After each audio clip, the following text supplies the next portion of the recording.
2 more to go. Hello and welcome. Not 2 more of these shows, thankfully, but 2 more games. We'll talk about that before the upcoming World Cup break for LAFC. Welcome to LAFC Plus. He is Mario Ruiz. I'm Dave Denholm. And this show is brought to you, as always, presented by Hotel Indigo, Los Angeles downtown. And Mario, great to be back with you. Episode 101, brother. I wish it was under slightly better circumstances, however. Yeah, but like you said, 2 more to go, right? So you know that I'm ready to hit the beach somewhere and get some rest and relaxation. Yes. And I probably will do that. Yes. And I know the players are too. The players are ready to do that too. Sure. But it is 2 more games, 2 more opportunities to stack some very important points in MLS and get things going, get the momentum going LAFC's way.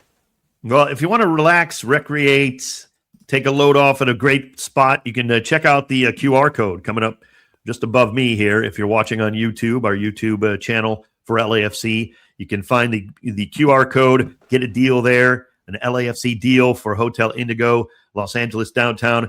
I'm going to be there soon. We won't give out the exact dates, but you kind of get the point. You know, around a game time, I think we'll make a weekend of it. I know, Mario, you have interest in that too, so can't wait for that. Yeah, so you're going to be out there soon. I'm going to be out there soon. I'm going to stay there after a concert at Crypto.com Arena. I'm going to go see Prince Royce and Romeo Santos over there at Crypto.com Arena. Nice. So honestly, Dave, we're both going to be out there. So we might as well do the show from the lobby or something there at Hotel Indigo, Los Angeles downtown. That'd be kind of cool one day.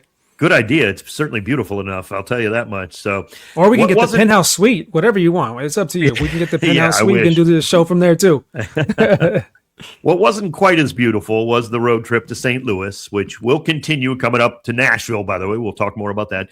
LAFC lose in St. Louis on Wednesday night, 2-1 the final. I'll tell you, the defense right now, remember, to start the season, the defense was playing tremendous, no question. Oh, yeah. But teams weren't really able to take advantage of even the small mistakes. You know, there weren't really any big mistakes that LAFC were making, but they couldn't take advantage of the small mistakes. And Hugo Lloris was making some great saves, but they were playing well, very well. Now they're being punished, Mario. Any little thing the defense seems to do that isn't 100% perfect, these teams are taking advantage of now, it seems. And that happens through the course of a whole season for every team. But whereas maybe to start the season, a guy might get it a little bit of an opening and put it 5 rows up.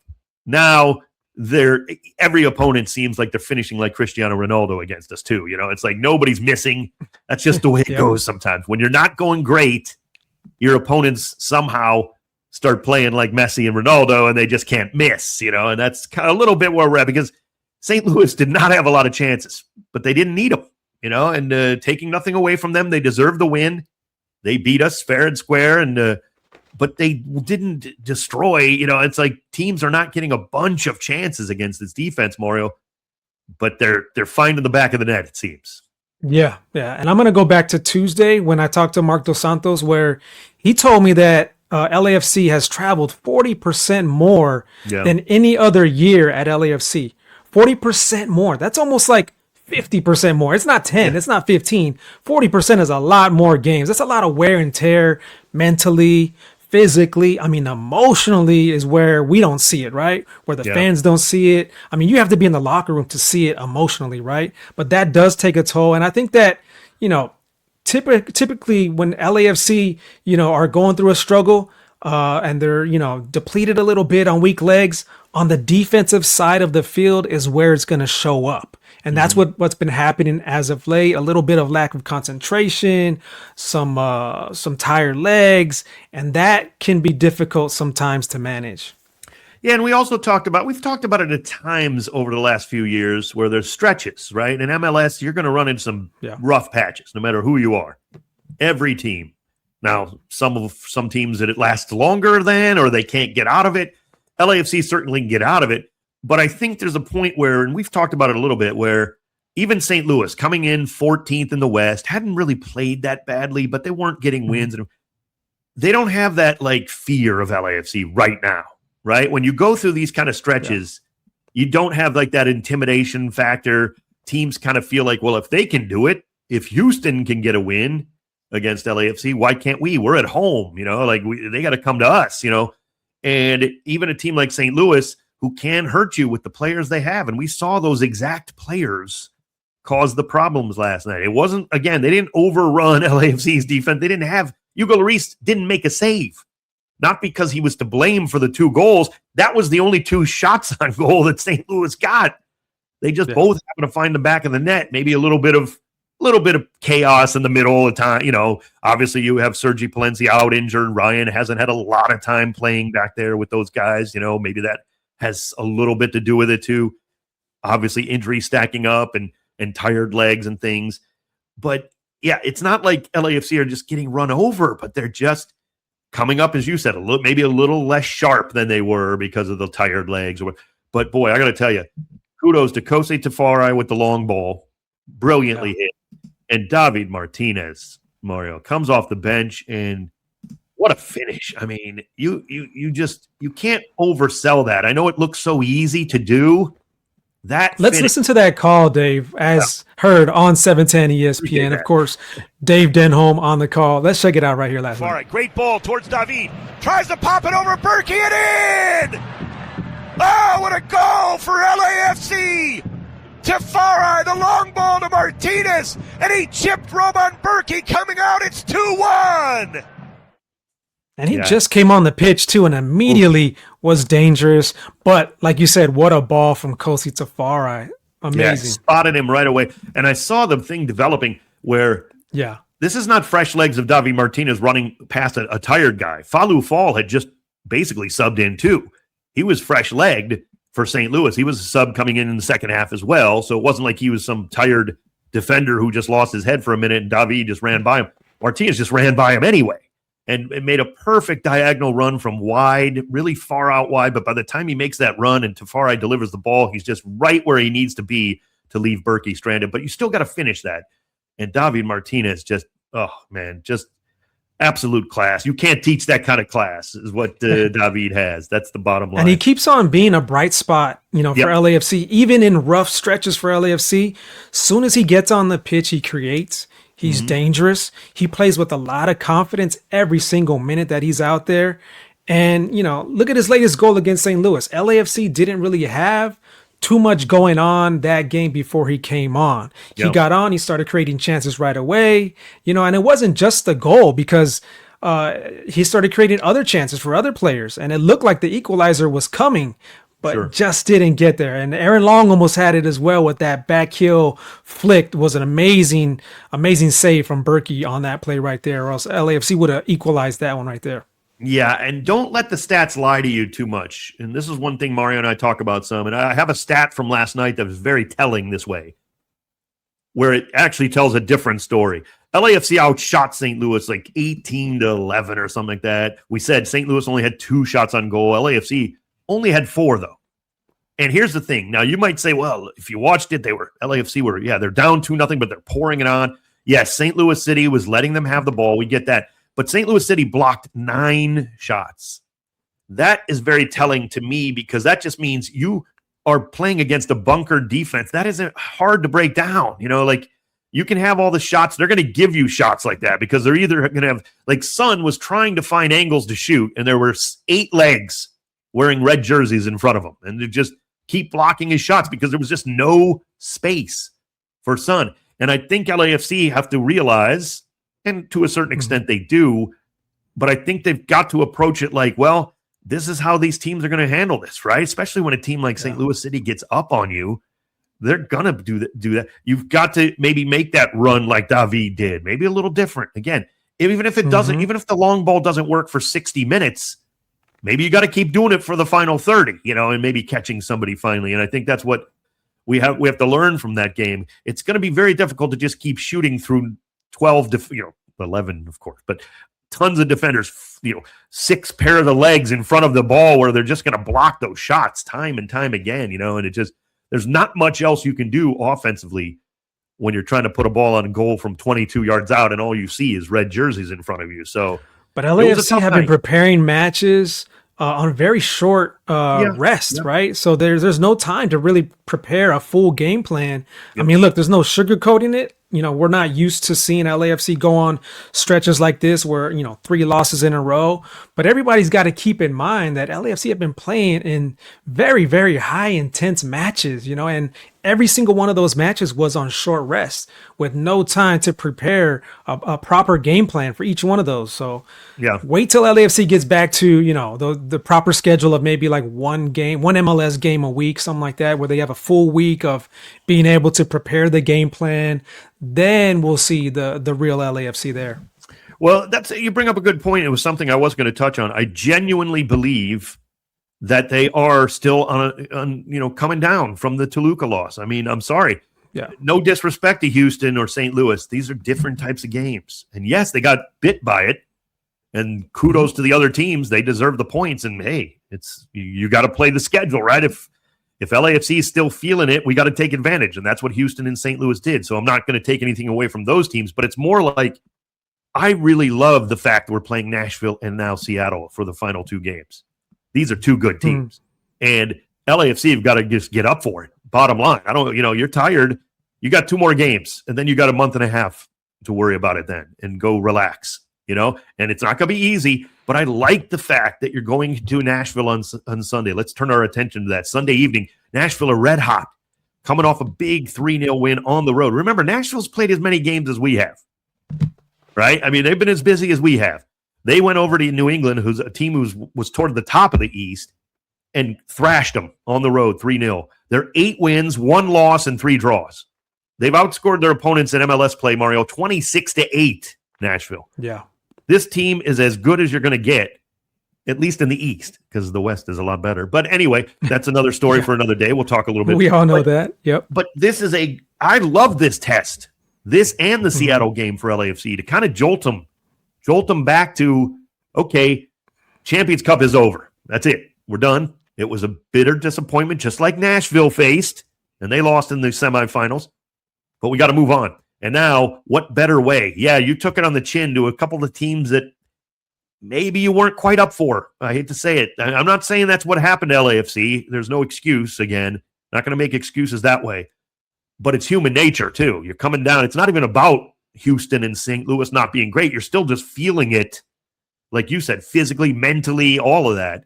So it's really not about your opponents. But now you can kind of, okay, we got Nashville and Seattle. These are real tests here, too. And if we are not careful, if we're not ready, these teams can definitely hurt us. No doubt about it, Mario.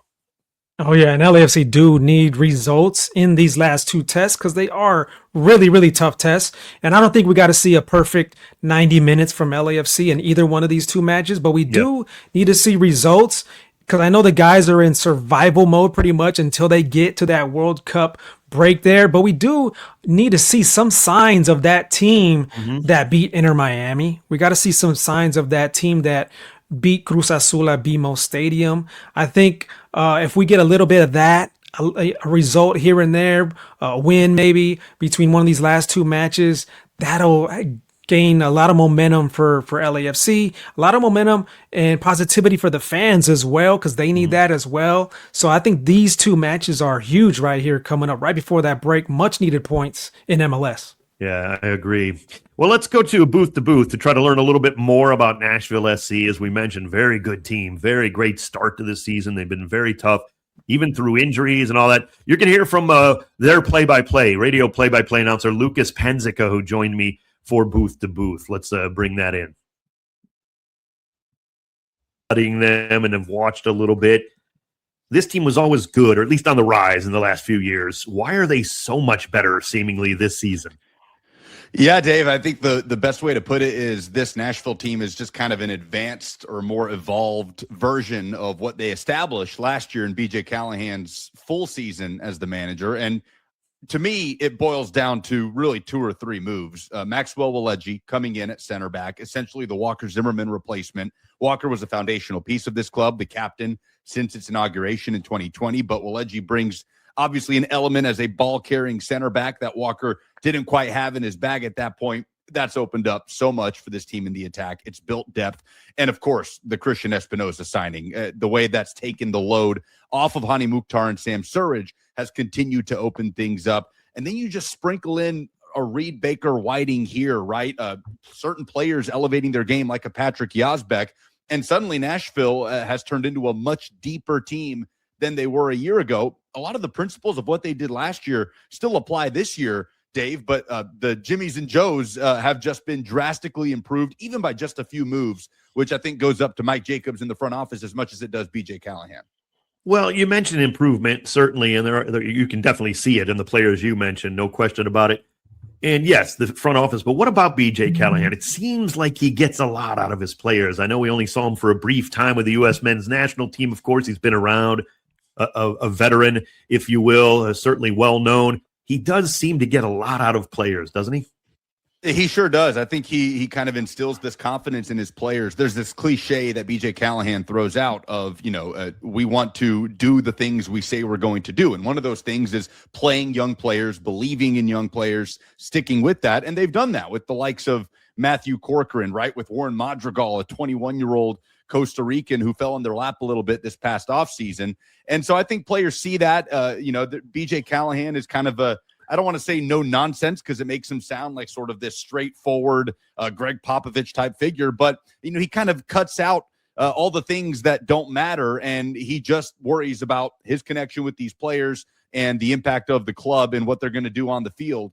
I know for you guys, a lot of the storylines have been about the schedule congestion and comments made at press conferences. And that's absolutely an avenue that a lot of coaches go. It's not an unusual thing, right? But BJ Callahan was asked the exact same question that happened in an LAFC press conference just the other night. He just has no interest in answering those types of questions, right? It's just about, we don't care. We're going to play whoever's in front of us, so on and so forth. And he kind of has also this, at the same time, relaxed, almost boyish attitude that enables him to connect with anybody he's in a room with. And I think that's gone such a long way in connecting with these players and helping them believe in BJ Callahan and vice versa. Final question from me. We asked this of most of the people we talked to on Booth to Booth. What does success look like Sunday for Nashville? How do they go at this at home? How do they beat LAFC? And what kind of game should we expect in that regard? I think Nashville's going to look to be the same Nashville. Success will be defined as 3 points for this team, despite the injuries that they're facing. The question right now is about Sam Surridge and his availability. I don't expect to see Eddie Tagseth. Don't expect to see Patrick Yazbek. Still don't know about Andy Nahar. And you're talking about Surridge included 4 starters, right? 2 of their 3 all-stars from last year potentially missing. But this is where they rely on their depth. Brian Acosta stepped up with 2 goals against New England and really controlled the tempo of that game in midfield. Matthew Corcoran is a player that they have a lot of belief in as a young midfielder. So they're going to be the same Nashville, Dave. They're going to have a high line of confrontation. Every line of the formation is going to press very intensely. They're also going to try to control the game in moments and assert themselves in that way. So really, I don't think their style, anything that you've seen from Nashville this season, is going to look pretty much the same on Sunday. Just you're not going to see some of the key cogs, certainly in that midfield engine room, that have been helping them do it with the injuries. As you guys know, that CONCACAF schedule congestion has come back to bite them in that way.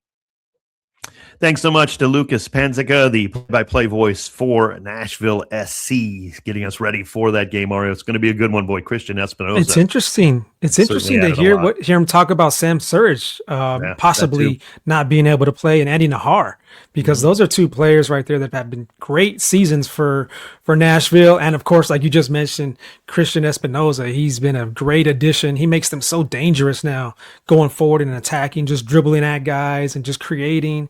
He's getting goals and assists, Christian Espinosa. So he's a big part of their success this year. Yeah, but before, even a couple of seasons ago, it was more like if Hani Mukhtar or Surridge doesn't destroy you, you're going to win. Like they just didn't have anything else. I think Nashville certainly developed into a much more dangerous team as a whole. Let's go around the rest of MLS now, Mario, as we take a peek at a few things. Inter Miami beats FC Cincinnati 5-3 last night. And now you probably are thinking, well, they're bringing this up because Messi, no surprise, Inter Miami. Boy, FC Cincinnati. Yikes. I mean, it just goes to show you, and we're going to talk about it. Actually, might as well talk about it too. Columbus. I wrote down, what can Columbus teach us? It's actually Cincinnati and Columbus, in my opinion, that there is nothing guaranteed at MLS from year to year, and I want to bring it back to LAFC in a way, because these are 2 great organizations lately, certainly, especially. and more so for Columbus, even longer term. Cincinnati, kind of a newer club and had some struggles early, but you're not guaranteed, man. These teams are struggling, and they're very good organizations, and they have good rosters. They've spent money. They've done, everything you need to do, quote unquote. It's not easy. Yeah. Everybody talks about, this league is just so. No, it's a tough league to maintain that highest of levels. You just don't do it. Look at Atlanta United. I could throw them in, and that's a far worse example. I think they're even worse. At least Cincinnati and Columbus are kind of dangerous, and they're still pretty good, decent teams. But oh my goodness, Mario, this is, for what LAFC has done, missing the playoffs one time, threatening for trophies every year virtually, and winning a bunch of them, not necessarily every year, but you're always in the hunt. I mean, you can't take that for granted in professional sports. I think the league is evolving, though, Dave, and I think it happened right around when LAFC came into the league, where you're starting to see some teams that are always just at the top, always a contender. You can, guarantee that. Like LAFC is always going to have a really good roster. You already know that. Inter Miami's always going to have a really good roster, and then before it was a little bit tougher to do that. But now you're starting to see like Inter Miami, if they're in good form, they're in rhythm, look out. And then when Messi, he gets that momentum going, he's scoring like crazy. They can put up 5 goals on anybody. And those are the type of teams that weren't really around that much in the past few years, but now we're starting to see those teams that can really just run through other teams. And Cincinnati, they couldn't really find a way to slow down Inter Miami. So Miami's going to be right there along with LAFC towards the top, I think, going for that Supporter Shield race. I'll tell you what, though, the West is so much deeper than the East, Mario. Just yes. At the top of it, like the best of the best. And it wasn't that necessarily the case. Obviously last year, Inter Miami in the East was very strong, but the West, Vancouver getting better. Seattle, Vancouver hasn't missed a beat. When San Jose improves this much, that makes the West all the tougher, and LAFC, of course, up there with the best of the best. And I just don't see it as, now that's not to say that the East can't do, Nashville's playing great. Inter Miami, those teams can beat other, certainly. There's no guarantees going forward, but it just looks like the West is more of a meat grinder, even so, Dave, than the East this year. I was looking at the West, and there's not too many matches there in the West where you can say, okay, let me take a breather. These are going to be an easy 3 points or something like that. The Western Conference table is already bunched up, Dave. Yeah. And especially right around that playoff bar. There's a bunch of teams there. There's going to be some good teams, some talented, experienced teams that might not even make the playoffs this year in the Western Conference. So every road match for the Western Conference teams is just that much bigger, I think. Yeah, I don't disagree. And that's makes these next 2 games even more important. Can't be dropping too many points along the way, because once these 2 games are in the books, that's 15 of the 34. It's not like you've only played 7 or 8 games and you still got 26, 25, 26 games to go. You have a half a season basically left after this break. So, yeah, still plenty of time.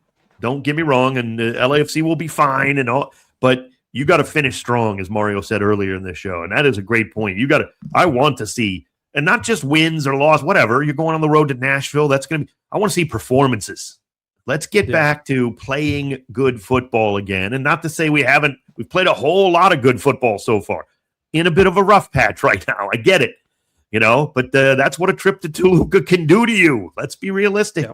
You don't just get over that, the next game necessarily, it takes a little time. But I think LAFC certainly, we're the organization that just knows what has to be done, and it will get done. There's no doubt. Dave, if I'm Marc Dos Santos, if I'm the LAFC players, I am definitely looking at this match like a chance to make a statement. I agree. And gain some real momentum, like right away. You beat the number 1 team in the East, and then you come home and get a result or a win against Seattle. That would be huge going into that World Cup break, because sometimes I think the level of opponent also makes you raise your level too and makes you play better. So we'll see what happens this Sunday against Nashville, but I think it's a great opportunity for LAFC to put on a good performance, get some points out of this one, and bring that back to LA against Seattle. LAFC at Nashville SC coming up Sunday. Airtime for the pregame is 4:30 p.m. Pacific on 710 ESPN LA and the ESPN LA app. Kickoff just a few moments after 5 p.m. Pacific. It's going to be a good one. I can't wait to bring you the call. Mario and I will be taking care of business there with the pregame and the postgame and everything else in between. It's going to be fun, Mario. This has been fun. Can't believe episode 101 already in the books. Thank you so much. Thanks to everybody checking in. Subscribe, rate, review, go to all your podcast places, or if you want to go to the YouTube page to watch this show, comes out every week on LAFC's YouTube page. Look for LAFC Plus there. We would appreciate it. Subscribe, rate, review, thumbs up, all that kind of stuff. It really does help. Mario, take us out of here, brother. Great show as always. Good talking to you, baby. Yeah, make sure to join us on the radio broadcast. If you never heard Dave Denholm call a game, make sure you tune in 4:30 with the pregame on 710 ESPN and on the ESPN LA app. The ESPN LA app is super easy to use. Download ESPN LA app, click on LAFC play-by-play, and the game will be right there. Crystal clear audio, so join us there. That's Dave Denholm. I'm Mario Ruiz. We'll catch you on the next episode of LAFC Plus, presented by Hotel Indigo, downtown Los Angeles.